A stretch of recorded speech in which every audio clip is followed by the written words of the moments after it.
Teacher நடிச்சாங்கல்ல, அந்த டீச்சரை நாட்டாம வச்சிருந்தார்ல, அவங்க பொண்ணு அப்படின்னா என்ன நினைப்பாங்க அவங்க? அர்த்தமோட பேசணும். காலை தட்டி விட்டு மேலே உள்ள வச்சார். அது பொன்ராம் சொன்னாரோ அவரே பண்ணாரோ எனக்கு தெரியாது. கொம்பு சிவி திரைப்படத்தின் ப்ரீ ரிலீஸ் விழாவை நான் எடுத்துக்கிறேன். இது உணர்வுபூர்வமான ஒரு விழா என்று நான் சொல்ல வேண்டும். இந்த மேடையில் நிற்கும் போதே ஐ பிகம் வெரி நாஸ்டாலஜிக். நான் வந்து விஜயகாந்த் சாரை திங்க் பண்ணாமல் இருக்கவே முடியாது. அது திங்க் பண்ண ஆரம்பிச்சேன்னா என் கண்களில் நீர் வடிய தான் செய்யும். ஏன்னா அதை மட்டும் நான் சொல்ல ஆரம்பிக்கிறேன். ஏன்னா ஒன்றே ஒன்று, இந்த பாசம் என்பது திருமதி பிரேமலதா விஜயகாந்த் சொல்லும்போது நட்பை பற்றி சொன்னாங்க. இந்த படத்தில் வந்து நடிக்கிறதுக்கு வந்து பொன்ராம் வந்து ஒரு மிகப்பெரிய காரணமாக இருந்தாலும் சண்முக பாண்டி இந்த படத்தில் இருக்காருன்னு சொன்ன உடனே ஐ செட் ஐ ஆம் டூயிங் திஸ் ஃபிலிம். கண்டிப்பாக நான் ஒரு பண்ணுவேன் அப்படின்னு சொன்னேன். ஏன்னா வாழ்க்கை பயணத்தில், அந்த கலை உலக பயணத்தில் நான் முக்கியமான காலகட்டத்தில், ஏன்னா பலரும் சொல்ல மாட்டாங்க, ஆனால் நான் சொல்லியே தீருவேன், சொல்லிக்கிட்டே இருப்பேன். அதை ரொம்ப கஷ்டப்பட்டுட்டு இருந்த ஒரு சூழலில் வந்து விஜயகாந்த் சாரோட மேக்கப் பயன் வந்து ராஜு புலன் விசாரணையிலேருந்து ஒரு வில்லன் தேடிட்டு இருக்காங்க.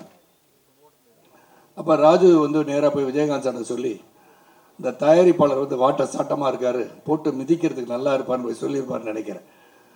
உடனே என்னை கொண்டு போய் விஜயகாந்த் சார் முன்னாடி ராஜபாத்தா சீட்டில் நிறுத்தினாங்க. அவர் என்னை பார்த்தாரு, நீங்கள் வந்து ராவுத்தரை பார்த்துட்டு செல்வமணியை பார்த்துருங்கன்னாரு. செல்வமணி தான் இருந்தாங்க.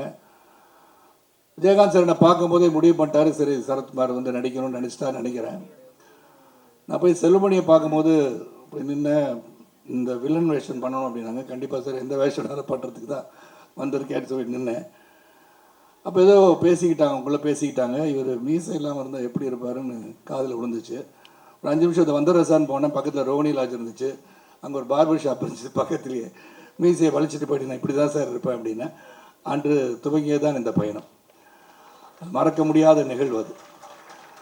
அந்த படம் முடிஞ்சவொடனே, புலன்விசாரி படம் முடிஞ்சவொடனே விஜயகாந்த் சார் சொன்ன முதல் வார்த்தை, விஜயகாந்த் சாரை பற்றி பேச்சு நான் பாண்டியனுக்கு வந்தே ஆகணும். அவர் வந்து இந்த படத்தை பார்த்தோன்னே எந்த ஒரு கதாநாயகம் சொல்லாத வார்த்தையை சொன்னவர் தான் விஜயகாந்த். அதனால தான் இன்றைக்கும் இதயத்தில் ஆழமாக இருக்கார். இந்த படத்தை பார்த்துட்டு அவர் சொன்னார், சரத் உங்களுக்கு தான் அந்த படத்தில் பெரிய பேருன்னார். ஒரு கதாநாயகன் ஒரு வில்லனை பார்த்து இந்த படத்தில் முதலாக அதிகமான பேர் புகழ் வரும்னா அது உங்களுக்கு தான். எனக்கு என்ன சார் சொல்கிறீங்கன்னு, அவ்வளோ பிரமாதமாக இருக்குது சார் அப்படின்னு சொன்னார். அதே மாதிரி அந்த ஸ்டண்ட் காட்சி நடிக்கும் போதும் எனக்கு அடிபட்டுச்சு கிளைமேக்ஸில். அப்போ அடிப்பட்ட பிறகு நான் வந்து வச்ச டூப்புக்கு வச்சு மேனேஜ் பண்ணிடலான்னு பண்ண, இல்லை சரத்து குணமாய் வந்துட்டுன்னு சொன்னேன். Same thing continue with captain Prabhakar. கழுத்து அடிபட்டு 6 மாத காலம் நான் வந்து ஹாஸ்பிட்டலில் இருந்தேன். இடுப்பில் இருந்து ஒரு எலும்பு எடுத்து வச்சு கழுத்தில் வச்சு 2 பிளேட் வச்சு 4 ஸ்க்ரூ வச்சு டைட் பண்ணாங்க கழுத்தை. ஐ last my right vocal card because I could not speak. பேசாமல் இருந்தேன் 6 மாதம். அப்போ தான் கேப்டன் பிரபாகர் வந்து முடிய வேண்டிய காலகட்டத்தில் ஏற்கனவே கொஞ்சம் நடிச்சிட்டேன். நான் வந்து அங்கே ஃபைட் சீன் ஒன்று முடியணும் எனக்கு. அப்போ விஜயகாந்த் சார் நினச்சிருந்தாங்கன்னா கூட ஜஸ்ட் கேமியோ ரோல் தான் பண்ணேன். ஏன்னா புலன் சார் இருந்தனால நான் அந்த படத்தை நடிக்கணும்னு சொன்னார்.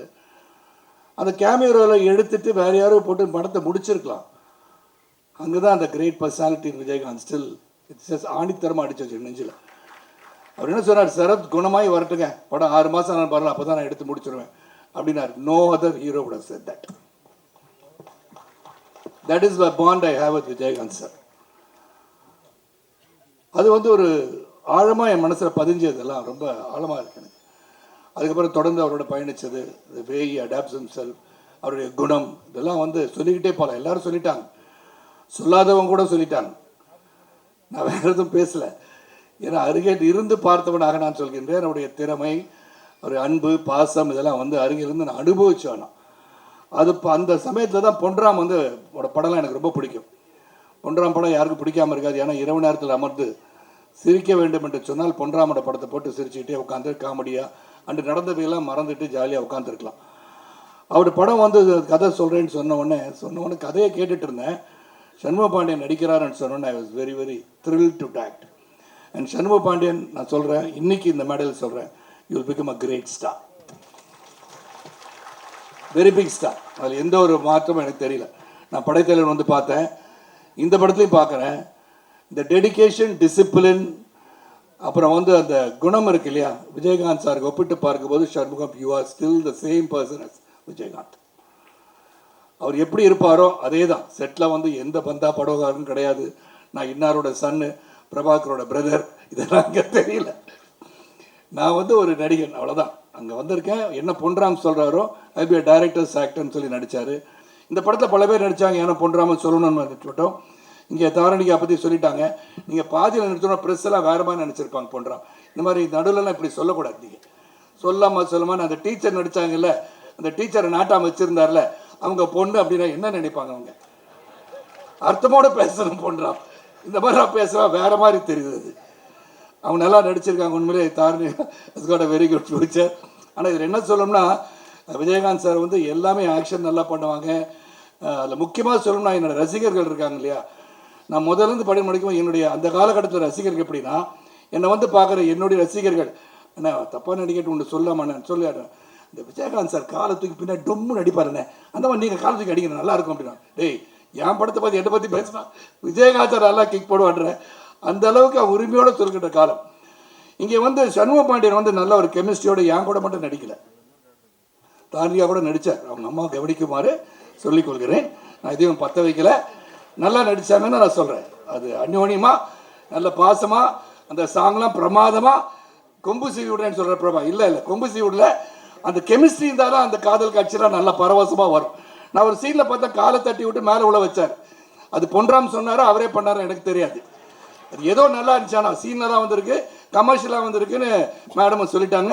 அந்த கமர்ஷியலாக வந்ததுக்கு காரணம் வந்து சண்முக பாண்டியன் ஒருவர் இதில். அது பொன்ராமோட சேர்ந்து பண்ணாரா சேர்ந்தா பண்ணலான்னு தெரியாது. அப்புறம் காளிவன் கேட்டு நல்லா நடிச்சிருக்காரு. முனிஷ்காந்த், ஜார்ஜ் மரியம் இஸ் தேர் இந்த மூவி. அப்புறம் வில்லன் நடிச்ச வந்து சுஜித் சங்கர் கட்டி தொங்க விட்டார் பாண்டியன் இதில். அப்புறம் அனேராக் வந்தா. அப்புறம் வந்து தேனி தவம்னு எல்லாம் வந்திருக்கீங்க. தேனி இருக்கிற ஊருக்காரங்க எல்லாருமே எங்கள் சொந்தக்காரங்க ஆகிட்டாங்க. அது போக பாலு சார் அண்ட் யுவர் ஷோனஸ் வெரி வெரி ஹேண்ட்ஸமாக எல்லாரையும் காமிச்சிருக்கேன். ஷண்முடைய ஷார்ட்ஸ் எல்லாம் எக்ஸ்ட்ராடனரியாக இருக்குது. அது ஆக்ஷன் ஷார்ட்லாம் பார்த்தேன், ரொம்ப பிரமாதமாக இருந்துச்சு. அண்ட் எடிட்டர் வந்து ரொம்ப அருமையாக கட் பண்ணியிருக்கார். பார்த்தேன் எல்லாமே பிரமாதமாக இருக்குது. இதில் வந்து ஒன்றே தான் நான் சொல்ல விரும்புகிறேன். சண்முக பாண்டியன் வந்து தொடர்ந்து படத்தை செலக்ட் பண்ணி ஒன்று தான் சொன்னேன். சண்முகத்தை நேற்று குடும்பம் தான் நேற்று சொன்னேன். Don't think your height is a disadvantage. நீங்கள் எப்போதுமே வந்து குனிஞ்சு பேசாதீங்க, நேராக அப்படி நேர்கொண்ட பார்வையாக நடந்தால் better. Because when you have height advantage 6'4" இருக்கனால மற்றவங்க குனிஞ்சு பேச ஆரம்பிச்சிங்கன்னா then you will start bending. Don't do it, stand straight. You will become an Amitabh Bachchan of the South India. அந்த ஓடிடியில் 30 நாளுக்கு அப்புறம் படம் வந்துடும் அப்படின்னு சொல்லி அது காத்து இல்லாமல் கண்டிப்பாக நீங்கள் வந்து படத்தை தியேட்டரில் போய் பார்க்கணும். the only request I have with the OTT platforms, நீங்கள் ஒரு 50 நாள் வாய்ப்பு கொடுங்க. இங்கே கண்டென்ட் நாங்கள் கொடுத்தா தான் நீங்கள் போட முடியும். we both need each other today. ஏன்னா technology has developed, we need each other. அதே சமயத்தில் நாங்கள் நடித்தா தான் உங்களுக்கு ஒரு கண்டென்ட், நீங்கள் வாங்கினா தான் இது வந்து ரிலீஸ் பண்ண முடியும். எல்லாம் எங்களுக்கு தெரியுது. ஆனால் நீங்கள் ஒரு 50 days டைம் கொடுத்து தியேட்டருக்கு வர வைக்கிறது, ஆடியன்ஸை வர வைக்க முடிஞ்சா, that is the greatest thing that can happen to this industry. Because we are here to entertain you. உங்களை நான் மகிழ்விப்பதற்காக. சோகமான ஒரு நிகழ்வு வீட்டில் நடந்து கொண்டிருந்தாலும் சிரிச்சுக்கிட்டே அங்கே வந்து நடிக்கிறது வந்து நடிகன் மட்டும்தான். அந்த வேதனைலாம் உங்களுக்கு தெரியாது. எவ்வளோ வேதனையோடு அங்கே காட்சிக்கு வராங்க, என்ன நடந்திருக்கு வீட்டில். ஆனால் அங்கே சிரிச்சுக்கிட்டு இந்த படம் நல்லா வரணும்னு உண்மையாக உழைக்கிறவங்க தான் கலைஞர்கள். அந்த கலைஞர்கள் சிறப்பாக இருக்க வேண்டும் என்று சொன்னார். அந்த தயாரிப்பாளர் நல்லா இருக்கணும்னா, அந்த டிஸ்ட்ரிபியூட்டர் நல்லா இருக்கணும்னா, அந்த தியேட்டர் ஓனர்ஸ் நல்லா இருக்கணும்னா இந்த கலையுலகம் வாழ வேண்டும். கலையுலகம் வாழ வேண்டும் என்று சொன்னால் அதுக்கு ஆடியன்ஸான நீங்கள் தியேட்டரில் போய் படம் பார்க்கணும். அதே OTT platforms, please do something about this industry. It has to grow. இந்த இண்டஸ்ட்ரி நல்லா இருக்கணும்னா எல்லாரும் ஒன்றா சேர்ந்து ஒர்க் பண்ண அந்த இண்டஸ்ட்ரி வளரும்னு சொல்லி இந்த படம் கொம்பு சிவி வந்து ஒரு இன்ட்ரெஸ்டிங்கான ஒரு படம். ஒரு கருத்தை வந்து அழகாக சொல்லியிருக்காரு. எங்களுடைய உண்மையான உழைப்பு, உறுதியான உழைப்பு, நேர்மையான உழைப்பை நாங்கள் தந்திருக்கின்றோம். இது ஆகா ஓகான்னு நம்ம 20,000 கோடி கலெக்ட் பண்ணணும்னு நாங்கள் சொல்லலை. ஆனால் இந்த படம் வந்து கலெக்ட் பண்ணுறது ஒரு பக்கம் இருந்தாலும் அந்த உழைப்புக்கு வெற்றி தரும் இடத்தில் நீங்கள் ஆடியன்ஸ் நீங்கள் இருக்கீங்க. Please go and see this film in the theaters and support us. And the last final word, எனக்கு என்னென்னா இந்த படத்தில் நடித்தது வந்து ஒரு பெரிய உணர்வு, அந்த பாசம். விஜயகாந்த் சாரோட என்னுடைய உள்ளத்தின் அடித்தளத்திலிருந்து இன்றும் அவருடன் பயணித்துக் கொண்டிருக்கின்ற உணர்வோடு Shanmuga Pandian should become a great star in this industry. I wish him all the best and the entire team of Kombu Sivi all the best. நன்றி, வணக்கம்.